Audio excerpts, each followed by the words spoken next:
간단하게 소개를 드리면 지난해부터 우리 한영교회 미래 우리 차세대 고등부를 섬기고 있는 박윤원 목사입니다. 올해가 60주년이 되었는데 그 엄청난 그 역사적인 한 획을 긋는 그 해 되게 고등부를 계속 섬길 수 있게 된 것이 얼마나 큰 영광인가 늘 생각하면서 기도하고 있습니다.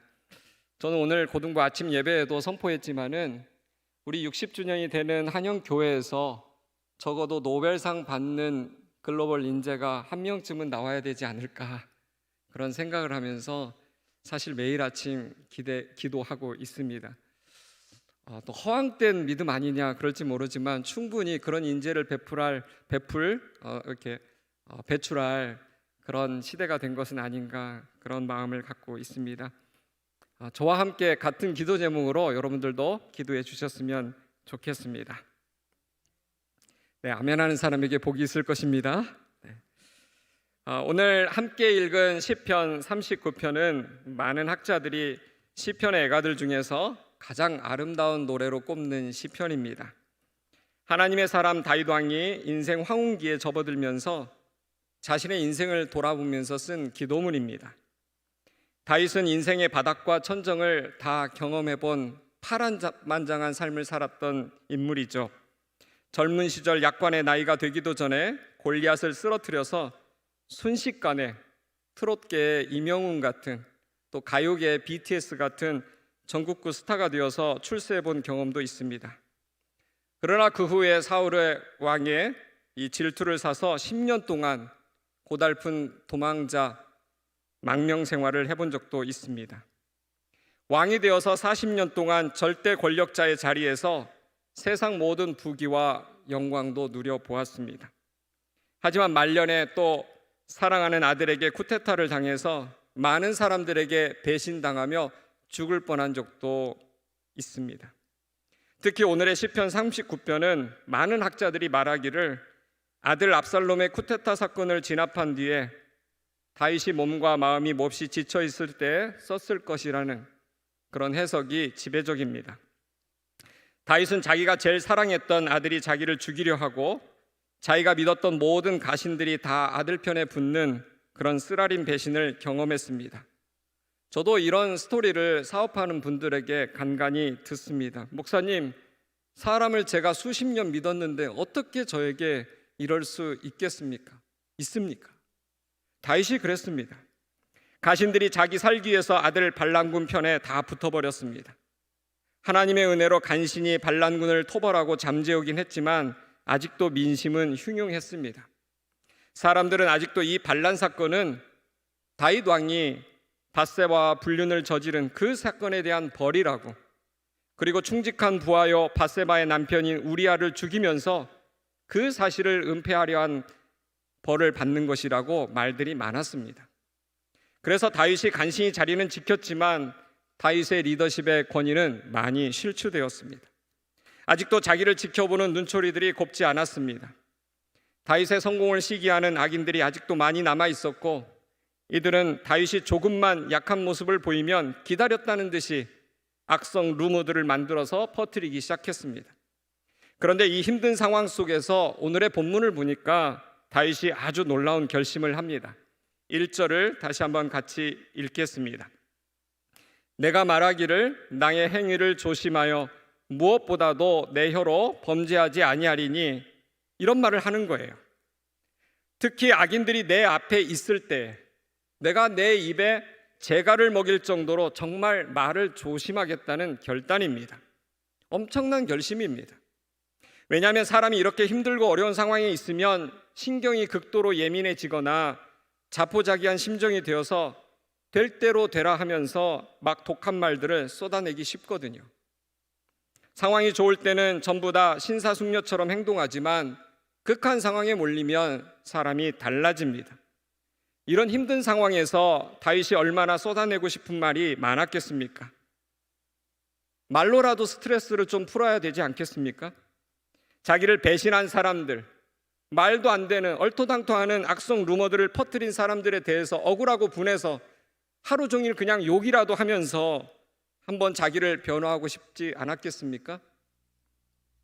하물며 다윗은 힘이 있지 않습니까? 왕정 체제 시대에 나는 새도 말로 쓰러뜨린다는 절대 권력자입니다.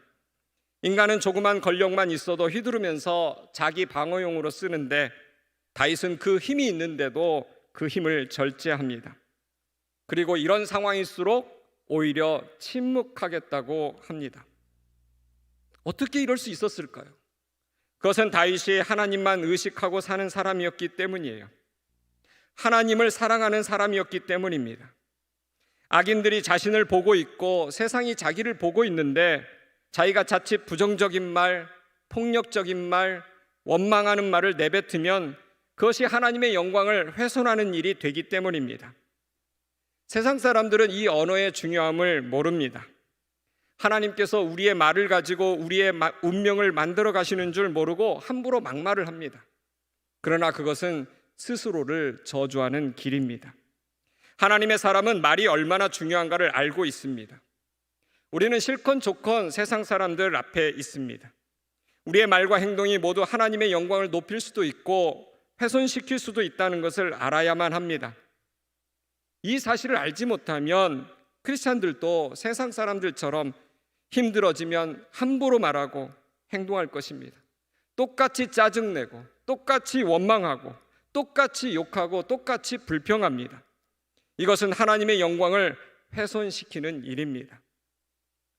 다윗은 자기 상황이 힘들었지만 하나님의 영광을 먼저 생각했기 때문에 스트레스를 굳이 입으로 풀려고 하지 않았어요. 2절을 봅니다. 시작. 내가 잠잠하여 선한 말도 하지 않았다고 이렇게 되어 있습니다. 그러니까 나의 근심이 더 심하도다. 선한 말도 하지 않았기 때문에 말도 안 하니까 막 스트레스가 더 올라왔겠죠. 선한 말은 왜 하지 않았느냐? 좋은 말은 해도 되지 않습니까? 그런데 이 선이라고 하는 것이 사실은 다 상대적이기 때문에 그렇습니다. 내가 생각하기에 선한 말이지 그게 다른 사람들 보기에는 전혀 선하지 않을 수가 있거든요. 내가 생각하는 선이란 철저히 나한테 득이 되기 때문에 선인 것입니다. 그래서 내 생각에 선한 말, 내 생각에 옳은 말을 다른 사람들에게도 똑같이 강요하며 막말하면 안 되는 거예요. 특히 하나님 앞에서 내 주관적인 생각에 선한 말이 꼭 선하지 않을 수가 있습니다. 그래서 다윗이 선한 말도 안 하고 참은 거예요. 저는 이 다윗의 이 믿음을 우리가 좀 본받기를 원합니다. 우리는 어떻습니까? 여러분은 어떻습니까? 한마디 말을 하기까지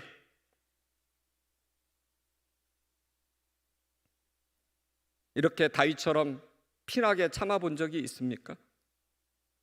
이렇게 하나님의 영광을 생각하면서 한 번이라도 말을 걸으면서 참아본 적이 있습니까? 우리는 다 자기중심적입니다.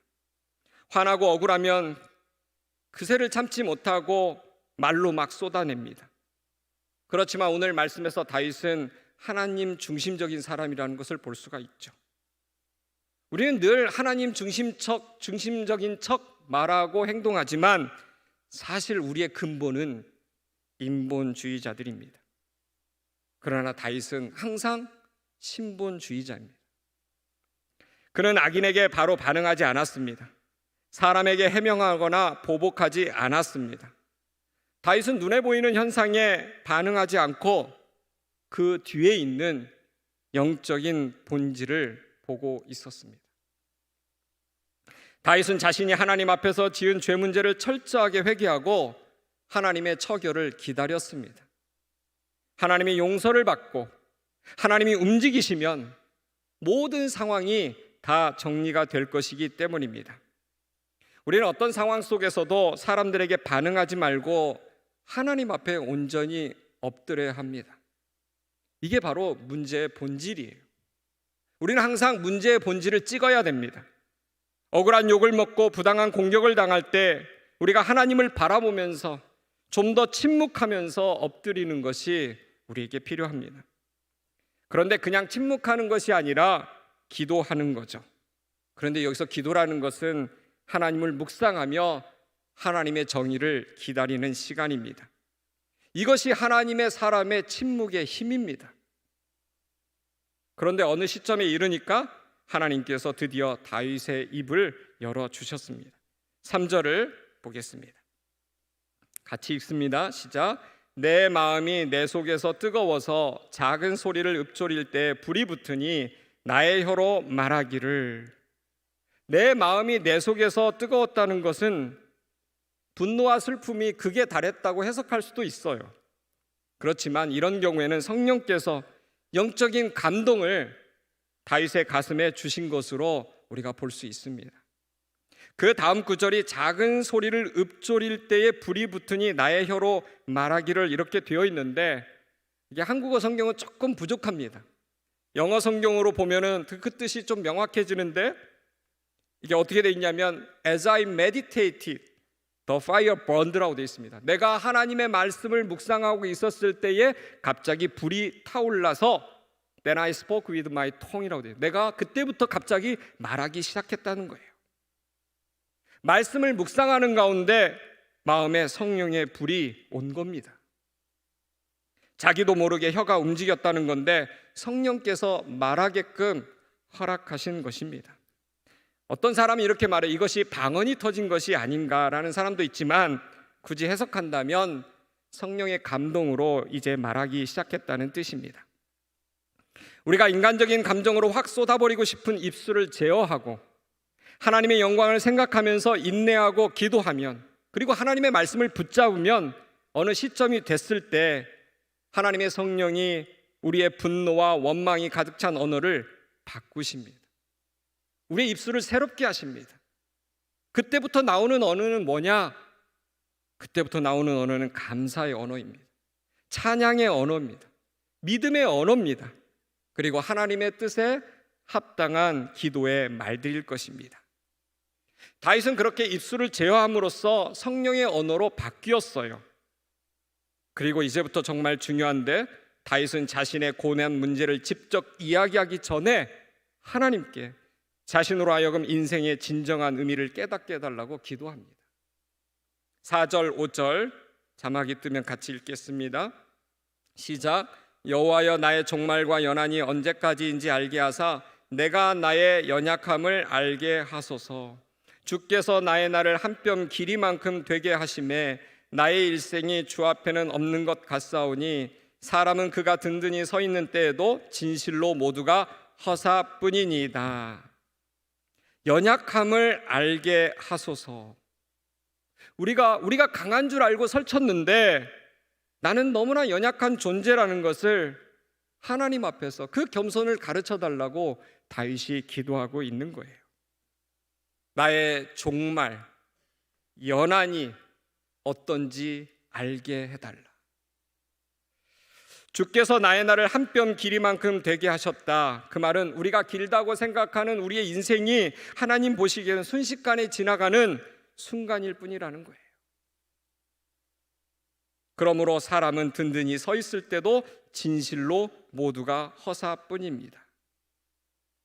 자신이 성공의 극치에 이르렀다고 생각할 때도 순식간에 무너질 수 있는 게 인생입니다. 사랑하는 여러분 중에 권력 좀 가졌다고 생각하시는 분들 조금 조심하십시오. 순식간에 권력 빠져나갈 수 있습니다. 우리가 무수한 역사 속에서 확인하고 있지 않습니까?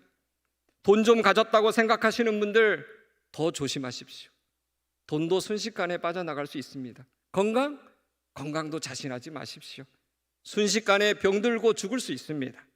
그게 인생입니다. 그래서 인간은 항상 겸손해야만 합니다. 사랑하는 여러분, 이번 코로나 사태를 통해서 여러분 무엇을 깨닫고 있습니까? 우리 인간이 얼마나 무기력한지를 깨닫고 있지 않습니까? 다윗 같은 최고의 권력자도 내가 나의 연약함을 알게 해달라고 기도합니다. 이것이 다윗의 위대한 점입니다. 사랑하는 여러분, 한번 생각해 보십시오. 세상에 이런 말 하는 권력자 보신 적 있습니까? 이런 리더십, 이런 리더를 여러분이 들어본 적 있습니까? 다 자기의 힘이 세다는 것을 과시하고 싶어 하는데, 다윗은 성령의 사람이었기 때문에 역설적으로 자기의 연약함을 오히려 많이 이야기합니다. 자기의 강함을 막 보여주는 쇼업하는 사람이 아니었어요.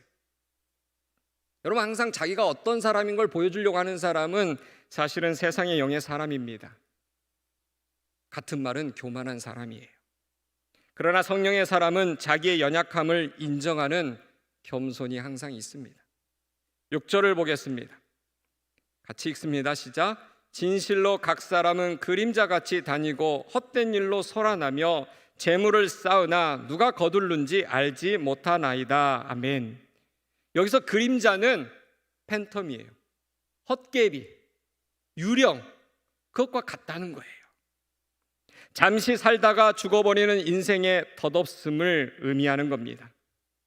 헛된 일로 소란하며, 저는 이 표현 참 재밌다고 생각합니다. 헛된 일로 소란하며, 영혼의 시각에서 보면 별로 중요하지도 않은 일을 마치 자기가 굉장히 중요한 것을 아는 것처럼, 그 일을 항상 가지고 있는 사람인 것처럼 그것에 목숨을 걸고 그것을 막 소문내고 다른 사람에게 알게 하면서 막 산다는 거예요.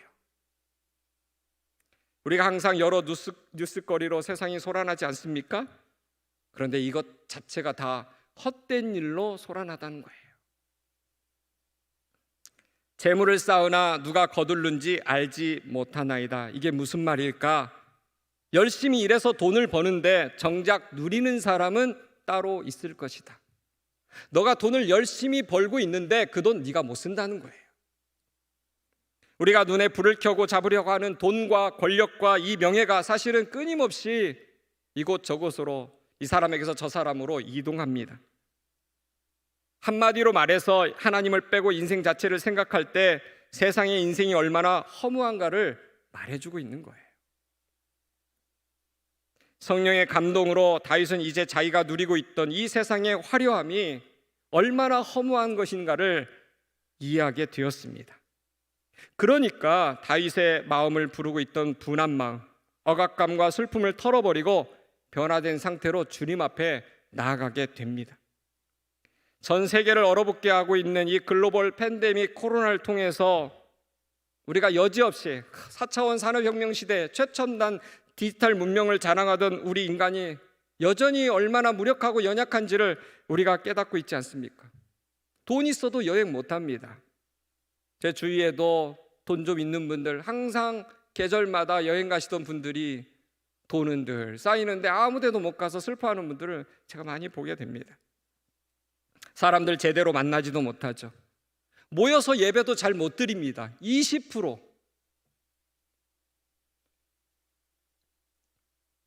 우리가 제대로 할 수 있는 게 사실은 많지 않아요.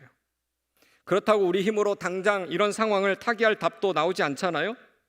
언제 이 사태가 종식될 것인지 우리 아무도 모릅니다. 무엇을 깨달아야 되느냐? 우리는 하나님의 은혜가 아니면 아무것도 아닌 존재라는 것을 매일 주님께서 깨닫게 하고 계시는 거예요. 그럼 우리가 뭘 해야 될까?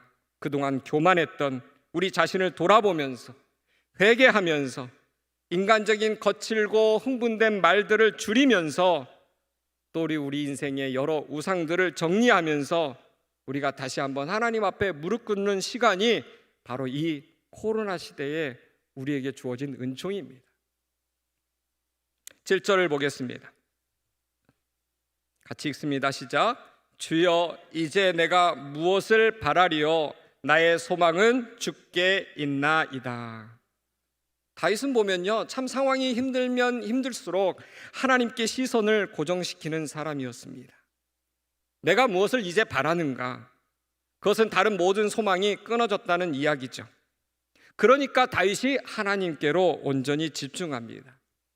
옛날 선원들은 바다를 항해할 때, 그때는 지금처럼 막 손에도 들고 있는 티맵이라든지 네이버 맵이라든지 이런 전문 내비게이션 툴이 없었기 때문에 북극성을 좌표로 삼아서 거친 바다를 항해하고 또 항구로 돌아올 수가 있었다고 합니다. 아무리 파도가 많이 치고 아무리 상황이 어려워져도 이 북극성의 좌표에서 시선을 떼지 않고만 있으면 안전할 수가 있었던 거예요.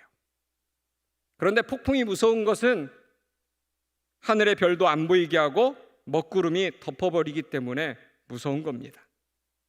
우리는 주위 상황이 아무리 복잡하고 힘들어도 문제를 바라보는 게 아니라 북극성 별처럼 빛나는, 변하지 않으시는 하나님에게 시선을 고정시키려고 몸부림쳐야만 합니다. 나의 소망은 주께 있나이다. 정확하게 번역하자면 이 한정조사가 중요한데, 나의 소망은 오직 주님께만 있나이다. 주님뿐입니다. 그런 뜻이에요. 다윗은 그를 괴롭히는 원수들이나 문제들이 아니라 하나님에게 집중하기로 결심합니다.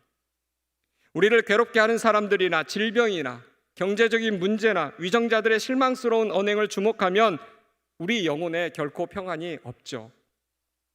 하루 종일 뉴스를 보면 결코 영혼에 평안이 있을 수 없습니다. 한동안 우리는 어디를 가든지 쉴 새 없이 툭툭 들어오는 재난 문자 때문에 얼마나 가슴이 덜컥거렸습니까? 처음에는 한참 거기에 마음을 쓰다가 이제는 이제 무감각해지고, 그러다가 막 신경질도 나고, 하루 종일 이 코로나 문제에 우리가 집중하고 있으면 어떻게 우리의 삶에 소망이 있을 수가 있겠습니까? 오직 우리의 소망이 되시는, 모든 일을 주관하시는 하나님에게 시선을 집중할 때 영혼의 숨통이 트이는 것입니다. 우리가 매일매일 쏟아지는 많은 일들 가운데 우리의 인생이 갈팡질팡하고 있죠. 이런 가운데서 인생이 정리가 되고 안정이 되려면 절대 타협할 수 없는 한 가지가 있어야만 됩니다. 그것이 바로 하나님을 예배하는 일입니다. 하나님을 예배하는 일에 우리 인생의 최우선순위를 두면 하나님께서 그것을 중심으로 다른 모든 부수적인 것들을 정리해 주실 것입니다. 사랑하는 성도 여러분, 우리는 오직 주님께 소망을 두는 사람들입니다. 서울시장 선거가 진행되고 있죠? 사실 우리는 누가 권력을 잡을 것인가에 소망을 두지 않는 사람들입니다. 우리는 부동산 시세에 소망을 두지 않습니다. 주식이나 코인에도 소망을 두지 마십시오. 자식에게도 너무나 큰 소망을 두지 마십시오. 자식은 사랑의 대상이지 믿음의 대상이 아닙니다. 저도 대학교 2학년인 아들 하나하고 고3 아들을 두고 있는데, 키우면서 생각해 보니까 자식 키우는 것을 꼭 선교사 파송하는 것과 같다는 생각을 해봅니다. 언젠가 우리 품을 훌쩍 떠날 텐데 너무 집착하지 말고 함께 있는 동안에 최선을 다해서 기도하시고 믿음으로 양육하시고, 그리고 때가 되면 떠나보내야 합니다. 그러므로 우리는 오직 하나님께만 소망을 두어야만 합니다. 절대 우리를 떠나지 않으시는 분, 어떤 폭풍 가운데서도 우리의 기대를 저버리지 않으시는 분, 그 분을 이 부활 주일에, 오늘로 고난주일과 부활절이 끝나고 내일부터 자유로워지는 것이 아니라 오늘처럼 내일도 부활이신 그분을 꼭 붙잡고 나가야 되는 인생인 줄로 믿습니다. 기도하겠습니다. 하나님 아버지, 은혜를 감사합니다. 주님께서 우리에게 베풀어 주신 은혜가 정말 지극하십니다. 주님, 인생이 힘들고 어려울수록 오직 주님에게만 더 집중하게 해주시옵소서. 늘 우리를 향해서 뻗으시는 그 주님의 손을 꼭 붙잡고 가게 하여 주옵소서. 세상의 것들에 소란함을 떨며 다니지 않게 하시고 오직 우리의 소망이신, 우리의 온전한 구원자이신 예수님께 무릎 꿇게 하시고 날마다 영적인 기쁨이 우리 안에